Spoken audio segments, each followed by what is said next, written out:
لا يا حبيبي، هو مفيش مشكله. هو انت ما دام بتالف علف كويس ومن مصنع محترم، يبقى اكيد ما دام هو ما بيرموش كويس يبقى اكيد الكثافه عاليه.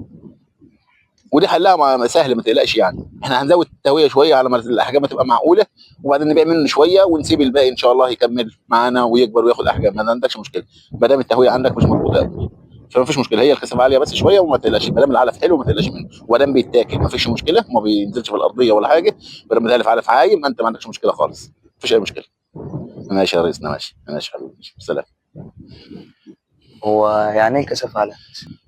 كثافه عاليه دي عبده، يعني انا حاطط سمك كتير في مساحه صغيره، وما اناش مهوي كويس. لو انا مهوي كويس والتهويه بتاعتي كويسه والعلف بتاعي كويس وحتى والكثافه عاليه، هينمو ويبقى كويس. لكن ما دام عندي التهويه قليله يبقى التحويل مش هيبقى كويس. لكن انا المفروض احط اعداد مناسبه في مساحتها المناسبه على حسب التهويه بتاعتي، علشان يقدر السمك ده يكبر ويديني احجام كويسه. لكن لو الاكسجين قليل هيحصل عندي نفوق ويبدا عندي مشاكل ويبقى معدل التحويل وحش.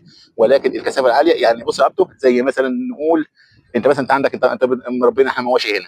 لو انا حطيت عجول كتيره خالص بس في مساحه صغيره، مهما اكل فيهم ما يعرفوش ينمو يكبروا. ايوه، ما عايزين التهويه مساحه. وحشه، التهويه وحشه والزريبه طريه والحته ضيقه وبخبطوا في بعض وبزقوا بعض وهم بياكلوا، فما بينموش كويس ويدينا حاجه.